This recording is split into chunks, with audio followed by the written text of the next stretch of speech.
Hi, friends. Thanks for joining us. It is Grey Cup week, and smash that subscribe button. This has been like the most fun week we've had online and on podcast, bro. Yeah, it's been awesome. It's insane. So help us out, get the word out, help us continue to grow the channel. Smash that subscribe button. Benny, where can they find us on social media? Yeah, you can find us Benny Sports. We're on Twitter, Facebook, Instagram, TikTok. We're also on Reddit and Discord. And leave us a rating on your favorite podcast provider. Yeah, that still works. We got CFL talk. We got Bomber talk. We got Winnipeg Blue Bomber talk. We got Winnipeg defense talk. We got everything Blue Bombers going into the Grey Cup because it's just that kind of day. So let's start off with the coach's media call. Did anything stick out to you with O'Shea and Moss? Not too much. To me, it seemed like Moss was there for the first time because he was very talkative and explaining a lot more stuff than, say, O'Shea was. And O'Shea was just straight to the point and, hey, let's get on with this kind of thing. So it's funny kind of watching the two. And I don't blame Moss because it's his first one there, right? Yeah. I can't remember O'Shea when he did his the first time, a few years ago, how he was. But it was funny kind of watching that difference in the two of them. But very complimentary of each other, both kind of laid back. And both very comfortable speaking their thoughts up there. Yeah, there's definitely a mutual respect, of course, with them being on the same coaching staff with Scott Milinovich as the head coach. Both coaches didn't give up anything. I know O'Shea was asked about Kyle Walters, and he's like, you know what, this is time to talk about football. But at the same time, they didn't really talk about the details of football. But I really just basing it on that. Like that was a 3 Down Nation question. It's like, dude, ask about the game. Promote the game, promote the Grey Cup. This can be talked about. The GM thing could have been talked about throughout the year or at any other time. And I love the way that O'Shea just kind of blew it off. And he almost kind of said, hey, dude, man, we got a game coming up on Sunday. Let's talk about the game. Let's talk about some of the players even. Do that. This was not needed. Even the next question was again by 3 Down Nation, and it was to Moss about not having an opportunity to hire his own staff or whatever it was. It's like, you guys get one question? This is what you're throwing out there? Looking for clicks. I couldn't understand that question at all. Like, I don't like it. Even the question, well, I get the question, but the way it was phrased about O'Shea's greatness was just kind of weird. Like you want to put the guy on the spot and just, hey, do you think you're like on the same caliber of Buono, Matthews, and Hugh Campbell? It's like, of course he's not going to say he is. I'll say it. Yeah, for sure he's of that caliber almost, especially if he gets that next cup. He's going to be statue worthy like Cal Murphy and oh my gosh, Bud Grant. That's the thing. What does he need? Like 6 wins to tie Bud Grant next year, right? Mm-hmm. For most wins in Bomber history. So yeah, I get it. That question, like you say, that's a question for us or media or anyone else to answer. It's not for O'Shea to answer. He's never going to say, yeah, I'm a legend. What did you expect? Like Moss said later on, yeah, you're a legend kind of thing, or you're a great, whatever he said, right? But that's what that is. It's not for the guy to say. I'm never going to come out and say, yeah, I'm a legend. Like who does that? Of course not. Of course not. Man, we're coming up with a decade coming with Coach O'Shea. It's been an amazing ride. He's the only head coach around in this league from 2014. Yeah, and he's not stopping anytime too soon. Signed a contract, right? So yeah, Rick Campbell actually is around, but he's not with Ottawa. Yeah, he switched, right? So yeah. So yeah, and like you mentioned, there was that mutual respect between the two, which is great to see, and obviously expected. Gotta love when Jason Moss's chairs start to fall apart. Yeah, the arms and everything. What's up? It's so CFLA. It's like really. Yeah. It's like there's always going to be something with the CFL, right? I'm surprised he didn't get up. Like I would have got off that chair. It's like a chair from last year. They just put the new logo on it. Put it back on. Anything else you clock from that media conference with the coaches? No, I love Moss's answer too about what the CFL could do to grow and stuff. And they were both, again, very complimentary of the league and all that. But he did say the schedule, right? Which the league is going back to that balanced kind of schedule as best as they can. So yeah, I love that he kind of threw that out there, and it shows the coaches also think about that kind of stuff as well and would like to have a better schedule. And he admitted it's tough sometimes, but something for the CFL to work at. Yeah. I was talking to our friends at the Elks Herd yesterday on the Elks call, And they reminded me of how immature Jason Moss was on the field as head coach on Edmonton. Like he'd go through headsets and whatever throwing stuff. And he's definitely matured as a head coach. And you can see that not just in the Montreal game, where at the end of the game where they had, or where they're in trouble with the Hamilton game with the penalties, and he didn't lose his mind too badly. But you've definitely seen him mature. Yeah. And with him also talking about, me talking with the Elks fans, it was a reminder that Jason Moss and Danny Machocha had a real deep relationship. And I know you weren't appreciative of the question about keeping the staff, but what was important coming out of that is that he held on to the staff that he didn't have to hold on to. And that breeds a lot of loyalty. Yeah. Like imagine being a coach and being like, oh, my job is screwed. Like Anthony Cal, he didn't have to keep Anthony Calvillo. I don't know why he did. I'll go into that later. But at the same time, it's like, this dude kept me around. He didn't have to. I'm gonna do my best for him. Yeah. And I was hard on Machocha when he let go of Kahari. I was pissed. Oh yeah. Props, man. He had a plan and it's looking good right now. Yeah, I don't hate the question. I hate the timing of that question. Like in this press conference, I want to hear about the game or the season or stuff. I don't want to hear about the outside stuff or stuff that happened in the past or stuff that, is out of kind of O'Shea's control with the GM stuff, right? So I'm just disappointed in these guys that you have an opportunity to ask a great question or anything like that, and that's what you came up with. I was just glad no one asked about if their players were having sex. See, I would have rather that question from one of those guys. I hate that question. That's so stupid. Like the coaching won't tell them what to do, and like they have control in the end. Yeah. Give me a break. Anything else from the coaches' media time you want to talk about? No, nothing at all. I mean, like you say, nothing came out of it really, bulletin board material or anything like that. So let's move on to the commissioner's media time. Man, I know I've been giving this guy a hard time. He talked about so many things and all the talking points that he usually talks about at the beginning of the year. Of course, expansion. Like, I don't know what the plan of expansion is. Are they holding off to look at other sites until all of the Halifax Atlantic sites have been exhausted? Or are they doing it at the same time? Because I think they should be doing it at the same time. And to be honest with you, I think they should be looking at American interest because they need to expand. They need to grow the game. And there's only so many Canadian cities you can go to at this point. Yeah, I mean, well, what do they say? They've been in conversation with a highly engaged, highly qualified potential owner in Atlantic Canada. It's like, dude, how long are you going to go with this for? Yeah. This is what you said at the beginning of the year. Like you said, you were kind of close to something and nothing came to fruition of that. And like you say, maybe it's time to move on. Either you check Quebec City, see if there's an opportunity there, or you check close to the southern states that are like they're just south of the border kind of thing. So it keeps the league close. You're not going too far down south or anything like that. But yeah, it's time to find that 10th team or move on from the Maritimes at this point. Any flags for you with the commissioner? Just the stats thing again. It never got done. So that to me is a big fail. That was a fail at the beginning of the year, and it ended up being an even bigger fail that they never got it done at all. Yeah. This to me better be an amazing stat system next year. Hopefully it's out by then, or that's going to be another strike against him. Because what got accomplished this year by him? I know the attendance is up, the TV viewership is up, but is that really him? So I'd like to see more out of him. And if the stats thing can't get done, maybe it's time to kind of look at somebody else to take over. Do the stats. He already says he ain't going nowhere. He's not going to hand over that baton. Oh, that stats thing. What an embarrassment. It's like people who gamble, people who do journalism, fans who are just passionate about the game and want to know what's going on.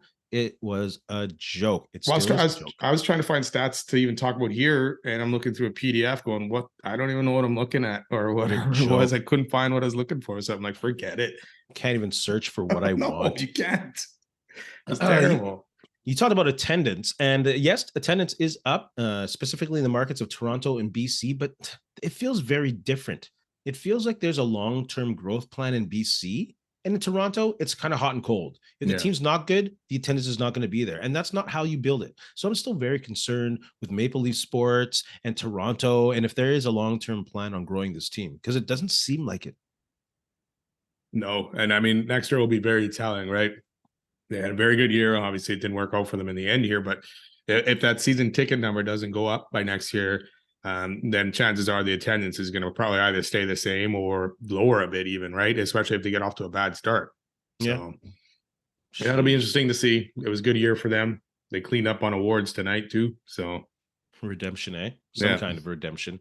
And of course, Montreal, they got their new owner this year. And that's another thing they talked about with Jason Moss is like, what kind of situation did you come into when you didn't have an owner, when players just wanted to leave, which is actually pretty amazing that they're in the Grey Cup after all of that. But it's good that they found a good, solid owner in Montreal. I'll give them props for that. Yeah, that is good. And like you say, you had Eugene Lewis leave. What was the other receiver that left? Wanky, yeah. So, and then you had other guys like Austin Mack came in or whatever, stuff like that, but they weren't well known, right? And we didn't expect a lot of these guys. So, yeah, they stepped in well. You know, they put all that stuff behind them once they got the owner, and they just looked ahead. You think Edmonton should go for private ownership? Yeah, if it'll help them, why not? I mean, it'll make things better. Yeah, I'm all for it. Yeah, I don't think that's an option that the Bombers should close their ears or eyes to either. If it's profitable for the team, it's best for the team's future. That's what you need to do. Like the Bombers are doing great right now. Don't get me wrong, but long-term future, who knows? That might be a situation you have to go into. Just like Saskatchewan, they might have to look into that as well. The one thing about that is, I guess, can you go back if you had to community ownership, right? Because sometimes these owners don't stick around very long after a fact, right? Unless you get someone from Winnipeg owning this team, right? But if you get someone from somewhere else owning it, if you start losing and fans start showing up, then they might be easier to bail. So yeah, they almost sold to Asper. Well, that was a talk. But he's from Winnipeg and he loves the team. So, you know, would have been a different story there, right? And he has lots of money. Yeah. Well, do they? Yeah. Yeah. Yeah.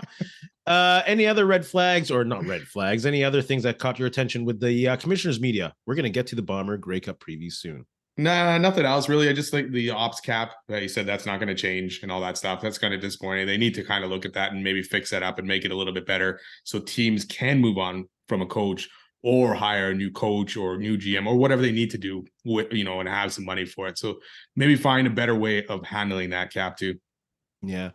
Yeah, I think I just get rid of it. A couple more things that got my attention. The viewership is up, which is good. What was encouraging and surprising is that it's 34% increase in the demographic 25 to 54. That's an amazing number. To have people watching the game at that age at such an increase is great. And also Saturday playoff games. They've committed to those. Semifinal and final, not the Grey Cup. I know you brought up the Grey Cup. Maybe they should. You think they should Saturday? I just like it so that you have the next day kind of thing. But I do agree. I love Sundays because it's always been Sunday. So, like I said, make Monday a national holiday. Then give it all. You know, make it a stat. So Saturday would create a heck of a scheduling issue. But not only with U Sports, but in regards to everything being pushed back. Right. Yeah. If the visiting team like Montreal wins, they have to go back home and then travel the next day to get to the great. It'd be causing a lot of heck. So I do agree with that. Yes. Yeah. All right. Let's move on to the Grey Cup preview, kind of what we're here to do. Sorry, we kept you waiting. Taking in the week, what kind of vibes are you getting from both teams? You know what? Winnipeg seems, well, they both seem kind of business-like, but Winnipeg's more business-like. They've been here before. They kind of know the ropes. They know, you know, what to do, what not to do. Montreal, though, has that swagger going, man. You know, they've won a bunch of games in a row. They beat the best team in the league, you know, and looking good in doing so. So one thing about Montreal is they're new to this. They got a lot of new players that have never been here. I know they got guys like Lemon and Sewell, and, you know, coaches Moss and Cavill have been to Grey Cups and won Grey Cups, but they got a lot of newer guys. So they're all taking it all in. But to me, the vibe looks both good on both sides, really. Yeah. You know, they're both here business-like. They both believe they can win this game. And, you know, Montreal's confidence is riding pretty high right now. And so is the Bombers. Absolutely. Two quick vibe differences. The Bombers do look like they're here to work. The Owls look very relaxed. I don't know which one to read into. I honestly don't, because, you know, the Bombers have been there before, like you mentioned, for the past 4 years, and they have that hashtag that I won't mention because I don't like it. It reminds me of a hashtag they had in 2002, or not hashtag back then, a slogan. Yeah. But, you know, they are focused and they're ready to work, and hopefully they're ready to go 1-0. But there's something about the relaxedness of Montreal that concerns me. They got nothing to lose, right? Yeah. Really, they weren't supposed to be here. I mean, we wrote them off even before the season started. We wrote them off halfway through, like everyone did, not just us. But they weren't supposed to be here, so they got it. They got not, if they lose, they lose. They'll be like, well, we weren't supposed to be there anyways, kind of thing. I know they're not, they're not going to take that easily, but this is all on the Bombers. And again, it was like that last year against Toronto, and maybe Winnipeg relaxed too much against Toronto last year going into that game. So now I can see them being more laser focused going into this one. But yeah, for Montreal, this is almost easier for them, because if they lose, they lose. We expect it, right? Most people are going to probably pick the Bombers. So true. What are the matchups that we are looking forward to watching? Well, number one for me is at safety, Duquay against Zach Collaros. They will be reading each other's eyes all game long. Like, it might get a little weird and uncomfortable, the amount of gazing of the eyes between these dudes that's going to be happening in that matchup. But that's going to be a good one right there. The Canadian safety against Zach Collaros. Yeah, and he's got him a couple of times, right? One for pick six, right? And at least 2 interceptions, does he not? Yeah. So, yeah, and again, he had a big one against Chad Kelly there in that Eastern final last weekend too, which kind of maybe changed the game, because Toronto were close to scoring in that game, right? So it opened the floodgates. Yeah, he's got to be aware of where he is, because even on that Toronto play, Chad Kelly probably didn't see him in the interception against Claros even this year. Like, he just almost snuck out of nowhere, and you're like, holy crap, how did he not see him? But yeah, he saw him. That was just a bad throw. Yeah. Throw it in front of the guy. Why are you throwing it behind him? Well, are we talking about Chad Kelly here? That one? Yeah. He got rushed by that one guy. And same with Claros. He had his guy open too. And Duquay just came out of nowhere. What matchup you got? Again, going back to it, the trenches, right? That Montreal front seven against this Bomber O-line, just like last week against BC. Can they give enough time to Claros? Can they open holes? The O-line did a great job against that pass rush last week against BC. So I kind of expect the same today, or next on Sunday. I know they'll win and lose battles here and there, but to me, that'll be huge in this game, especially if Montreal can somehow take the run game of the Bombers or slow that run game down. So that'll be a big matchup to me. Yeah, the matchup I have after that will actually benefit, or whatever. The results of that will depend on what goes on in the trenches, is Brady Oliveira against Darnell Sankey. Yeah. Will this run game be affected? Because he is the run stopper. The Bombers will have to have receiver help blocking with Bailey and Dempsey to get in there in the slots to help at the second level, because Darnell Sankey is crazy. That dude is a talent. He plugs holes, and we hit someone, they don't usually go anywhere. No, that whole front seven, you look at those guys there, and it's like, ooh, like, it's not just Sankey and Lemon, right? They got Mondo COL, who's won a Grey Cup before. Loe Ugwak, the rookie from this year. Did I say that right? I don't know, but he's come on late in this season too, right? And then Tyrese Beverett, linebacker. Like, they got some good guys in that front seven, and some decent DBs too. So, and Duquay is one of them. But yeah, it'll be tough. It'll be a tough D to crack. Heck yeah. What other matchups you got? Again, going to the other side, Montreal's O-line has been pretty terrible this year, right? What did they give up? 61 sacks. Bombers have 53 sacks. They've sacked Fajardo 7 times so far this season. So if they can protect Fajardo enough for him to get that ball out, maybe even get Montreal some kind of run game, that'll definitely help them, even if it's Fajardo running, right? Maybe they got to do a quick passing Montreal, but they got to do enough Montreal's offense to not lose this game. And that O-line is going to be the biggest factor in if they can do anything. Yeah, I'm going to keep it in the trenches. I'm going to go Mustafa Johnson against the interior line of the Bombers, specifically Kolinkowski and Neufeld. Mustafa Johnson, he's that dude. He's the one that's most likely to go toe-to-toe with Pat Neufeld, who's a CFL All-Star. And that, that's not taking away from anything with Johnson. I think he's an Eastern All-Star. So if Noel Thorpe was smart, he'd have him on both sides of Kolinkowski, giving them trouble with Sewell as well. And Noel Thorpe, that's another matchup. Yeah. Like, that guy can plan and scheme blitzes. Like, well, he learned from Chris Jones in Montreal. That's who the DC that he learned from. So that interior line and Mustafa Johnson, that's going to be a battle all day long. Well, and Thorpe he's confused Collaros already this year. He confused the heck out of Kelly last week. So he will be a big factor as well. So that is another matchup that I'm looking forward to see Noel Thorpe against Buck Pierce. And Noel Thorpe has been around a bit longer than than Pierce. So he's got a little bit more experience in doing this. So it'll be interesting to see. Speaking of that run game or that run stop for Montreal, they've given up 5. They gave up last week 5.1 yards, and I think on the season 5.7 yards per rush. So they haven't been good on defense there. So that's where the Bombers, the Bombers will need to take advantage of that. Even Chad Kelly had success. OJ Ouellette had a decent game, just not enough opportunities. So Winnipeg needs to take advantage of that, and maybe that'll help push back that pass rush a bit. But if Montreal can stop that or slow that down, kind of like BC did in that second half, that'll give them a great opportunity in this game. Yeah. What other matchups you got? Bombers special teams, their kick coverage against James Lecter Jr., who took one back last week. He's been okay, not great this season in a return game, but we've seen the Bombers struggle to stop decent returners or good returners.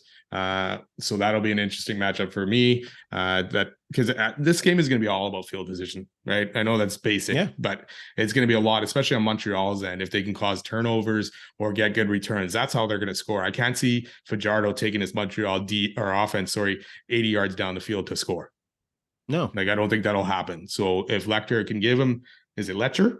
Am I saying that right? Lecter. If he can give them good field position, hey, then it gets him, 20 yards and maybe gets them in field goal range kind of thing, right? So that'll be a big matchup for the Bombers as well. Where's Chandler Worthy? What happened to that guy? Is he hurt? Did he end up getting hurt? Because if he's not hurt, then you got to worry about that guy on punt as well. I haven't seen his name on the roster, but who knows? No, yeah. I was looking at their depth chart earlier today, and I don't remember seeing it on there actually. No, not at all. Matchup also I'm looking for is that Tyrese Beverett against Jeff Gray and Hardrick on the inside. Now, he's going to be an issue. He led Montreal in tackles, and he also had 7 sacks. Also because Noel Thorpe is going to send him from every direction and at multiple times. So, man, Beverett against Gray and Hardrick is going to be a good matchup. Oh, yeah, it's going to be a battle, man. It's going to be fun to watch. Whoever's winning, that's winning this game, man. What are the matchups you got? I'm going to go on the other side of the special teams and go Jadarian Grant. After coming back from injury, hasn't done a heck of a lot. So he's going to also need to be a big factor in this game, switching that field position around for the Bombers as well. Because if the Bombers are starting at their 10, 20, and not, having a punt deep in their own end, it's going to be a tough game for them as well and give Montreal better opportunities. So I'm hoping and I'm expecting Jadarian Grant to have a good game here against this Montreal kick coverage team, who did a fairly good job against Leak last week. So it'll be a tough matchup for Jadarian Grant there. Yeah, I've been waiting for a while since he's returned from his matchup for him to have a breakout game. This will be a beautiful game to have a breakout game. Yes. Yeah.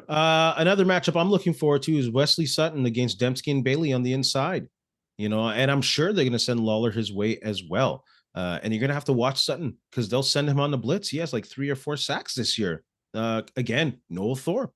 So that's going to be a good one. The DB against Dembski and Bailey. Yeah, you don't know what you're getting with this Thorpe D. Like I was looking at the interceptions, reading an article on 3 Down Nation about the interceptions that Kelly threw, and each one was different. And every time Kelly thought something was happening, something else happened instead, kind of thing, right? And he threw to obviously the wrong spot. So yeah, Noel Thorpe is going to be huge in this game. And the Bombers kind of solved him in the second game as the offense put up some good points in that one. So yeah, it'll be interesting to see what happens there. Yeah, that was more of a case of Montreal's defense being on the field way too long, and they just got tired. And you can't stop the Bombers when you're tired, especially against the run.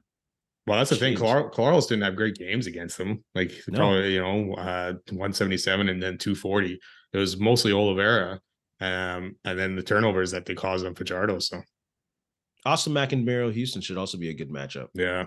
Last time I think Mac went 5 for 50 or 5 for 50 plus.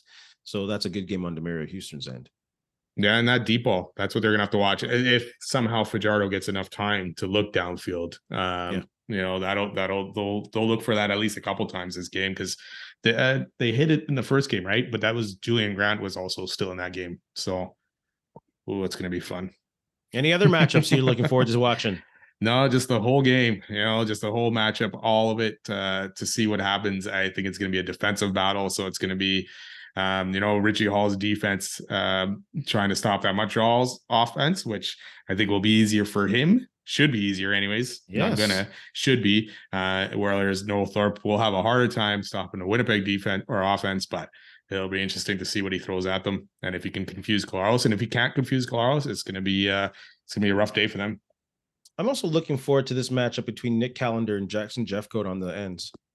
Nick Callender is amazing left tackle, American left tackle for Montreal, and we know Jackson Jeffcoat very well, and he seems to be hitting his stride at the perfect time. So I'm looking forward to that matchup. And we've already talked about Richie Hall and Anthony Calvillo. I think Anthony Calvillo is a little overmatched here.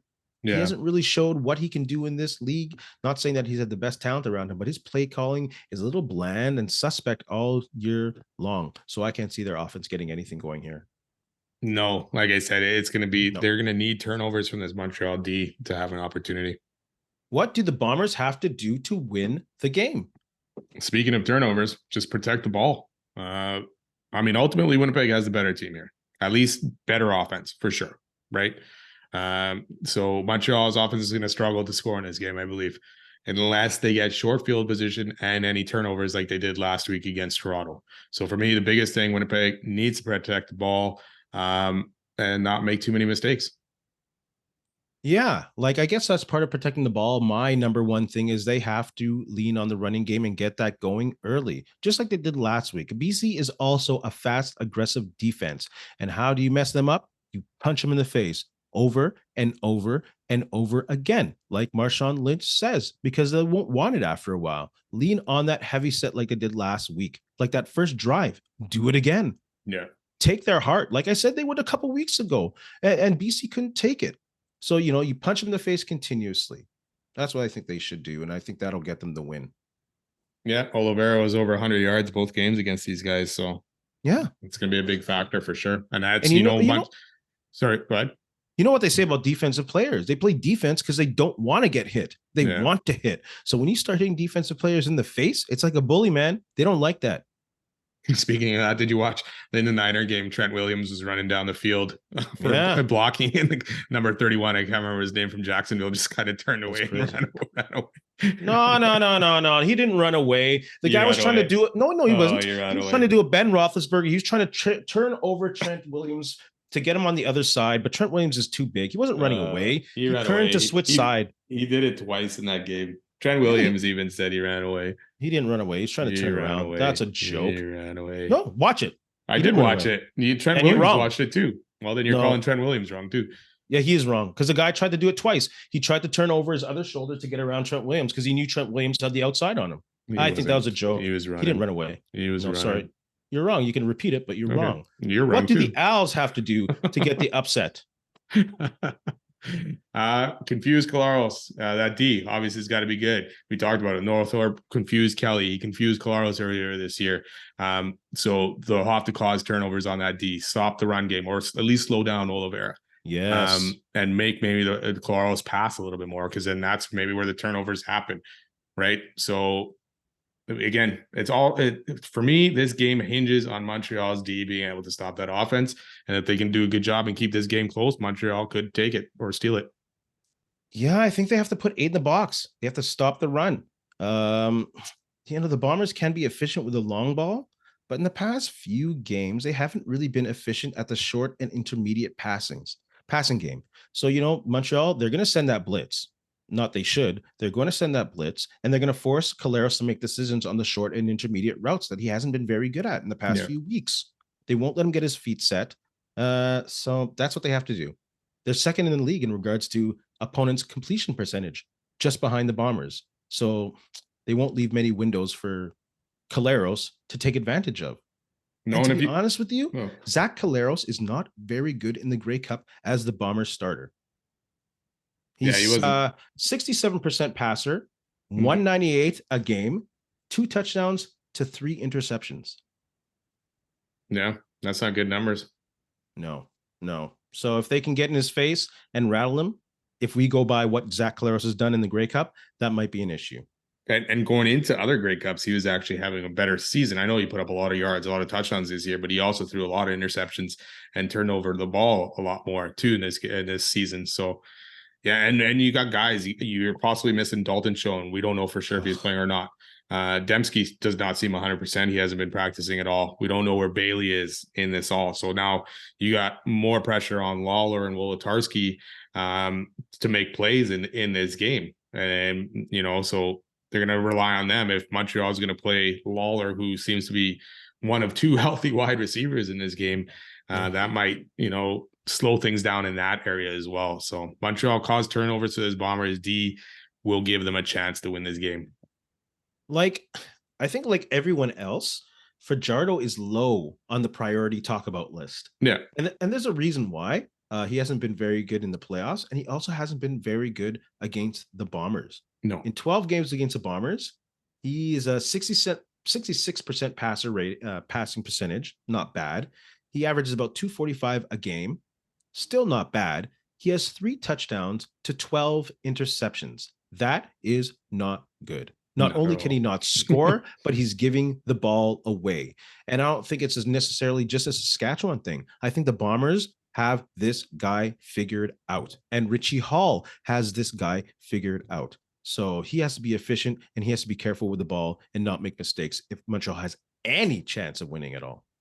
Yeah, and for Collaros is 9-0 against Fajardo. I know QB win stats is not the greatest thing to look at, but that was quite interesting to me that he would be like that. And for Fajardo, that's basically it. He can't make mistakes in this game. He has to be turnover free. And Moss has to put him in a position to succeed and not overthink things. If you give Fajardo too much time, that's where he starts making mistakes. Or if you go for the longer throw or, throws to the sidelines, that's where he makes mistakes. So they're going to have to curtail that Bomber pass rush. I don't know if they do it better in a quicker in a passing game, or somehow get Stanback involved early and open some holes for him. But he's been under 50 yards both times, and he was terrible last week actually against Toronto as well. So Fajardo might have to use his legs a lot in this game.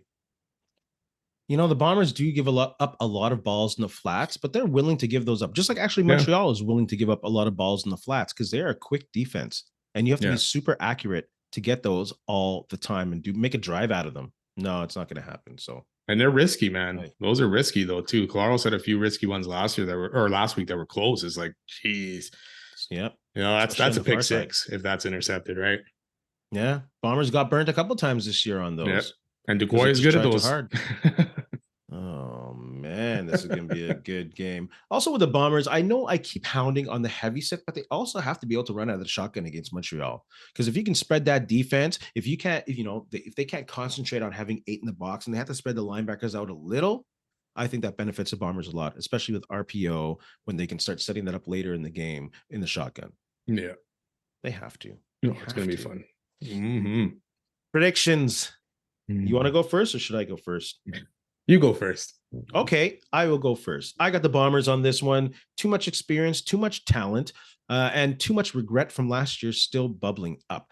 Of course, any given Sunday, but in my predictions, not this Sunday, I got the Winnipeg Blue Bombers beating the Alouettes 33-13. I will let the Alouettes get an offensive touchdown. I think they will be able to find one later on in the game when they just trying to score something. But I think the Bombers will be just too much and hopefully finish drives in the red zone. Yeah, Montreal's offense has scored 6 points against Bombers in 2 games, right? The defense scored 14 for Montreal in those 2 games. So yeah, I do think if somehow Montreal's offense can get hot and move the ball, they got a chance. But I'm going to pick the Bombers as well in this one. A little bit closer, a little bit lower scoring, but 13. I'm giving 13 to Montreal as well. But I'm going 23-13 for Winnipeg in this one. And taking that, like you said, they got the experience. They've been there before. They know what it feels like to lose this thing. And I don't think they'll let that, happen again this year. Obviously, like you say, anything can happen. But that's my prediction, 23-13 Winnipeg. Bomber fans, put your scores and predictions down low. Alouettes fans, if you're listening also, let's hear what you have to say. CFL fans, always feel free to tune in. Benny, do you have anything to say to our friends? You know what? Thanks a lot for listening. Don't forget to subscribe, follow, and wow, go Bombers go. And hopefully it's a great Grey Cup. Yeah, I don't have much to add to that. Sunday's the day. Get some good rest. Have fun. Enjoy family and friends. Have a good Grey Cup. Everyone be safe. And in the words of LeVar Burton, we'll see you next time. Hey, friends and neighbors, don't forget to check us out online on Facebook, TikTok, Instagram, and Twitter at Ray Benny Sports. And don't forget to check out our YouTube channel. Leave a like, leave a comment, tell us what you think.